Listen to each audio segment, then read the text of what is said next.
So in 2024, there's a predicted rise of AR and MR devices because I think you're seeing the Quest 3 come to market, the Vision Pro is coming out. So there's a lot of excitement because I think we've been hearing about these devices, been waiting for these devices, and they're here. We're seeing decades of research in the space culminating in finally very capable consumer products that are very interesting and compelling for people to buy. So that's going to be interesting to see. A lot of people who tried VR in some of the earlier days when there were several bad experiences. There was no motion controls or wasn't sixed off tracking or things like that, and they got kind of turned off by it.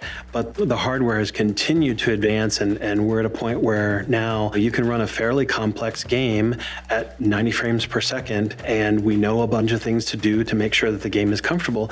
So when people try it now, they're immediately hooked.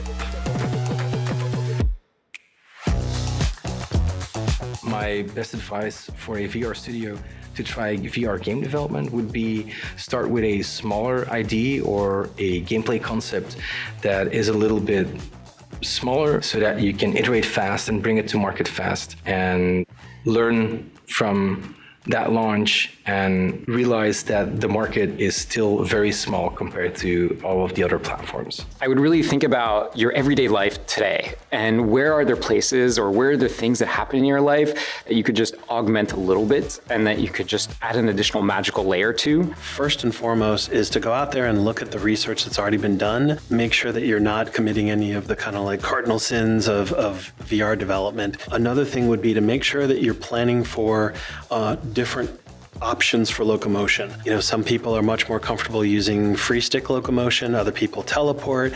There's just a bunch of different things. And so I think that the industry standard has really moved towards giving players those options. Another thing is, I would say, look to the indie market. There's a lot of indie game studios and sometimes just individual developers who have demos. You can find people to add to your team that can bring a lot of that understanding of VR. They can really help you with moving forward in VR and making sure that you're not committing those sins because they've kind of been playing with it for a while. Start small and focus on an interesting core. VR is still one of these kind of early techs in the sense of that there is a lot of things still to discover, and then there is a lot of game mechanics that is going to work really fantastically well that isn't out there yet. Allowing yourself to be creative around like a first center of game design and then kind of work your way out from there, I think is a really great way of working, and Unity is fantastic for that because you can very quickly get something going and test it out and be able to discuss in a group whether it's going in the direction you want or what you want to see as the next thing to add to the game and try out.